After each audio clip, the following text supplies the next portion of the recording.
సుధాపయోగసుతామరసామర వాహిని శుభాకారతనపు నిర్మది తానధనెప్పుడు కల్గు భారతీ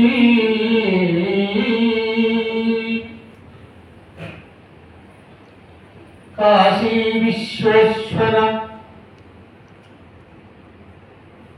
కాశీ విశ్వేశ్వర సర్వేశా భజింతు నిన్ను వేట్కగ భక్తిని ఈశా కృపజోడుమయా ఈశా కృపజోడునినా దోషములను తొలగజేసి దూర్జటి వేట్టం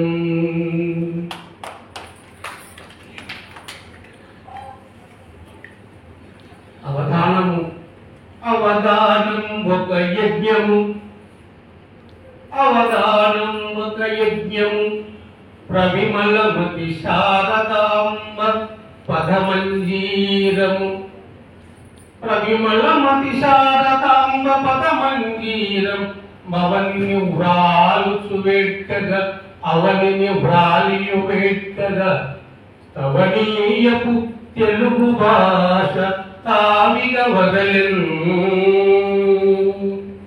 అవధానంలో తెలుగు భాష కొంత తావి లాంటిది, సువాసన లాంటిది.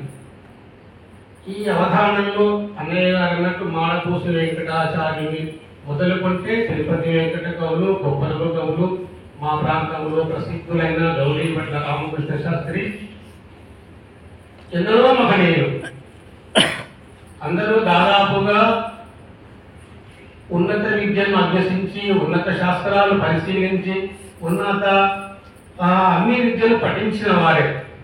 కానీ అన్నయ్య అన్నట్టుగా గొప్పవాడిని కాదు, ఏ కావ్యాలు చూడలేదు, ఏదో అమ్మవారి సేవలు చేస్తున్నాను.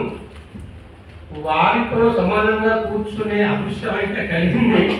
కానీ పద్యాలు ఎలా వస్తాయో మరి అమ్మవారి దయ, మీ అందరి ఆశీస్సులు.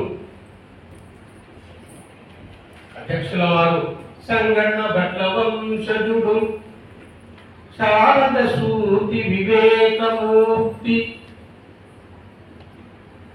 ఏ రంగమునైన గాని తగ రంజిల చేయుచునుండు వేట్టగా సింగముఖాను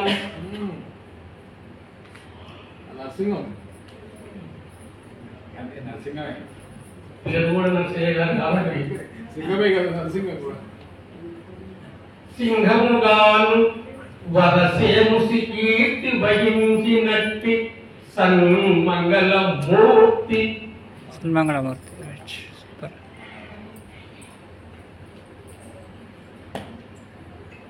సన్మంగళమూర్తి అయిన గురు నరసయ్య గారికి అంజలించరన్.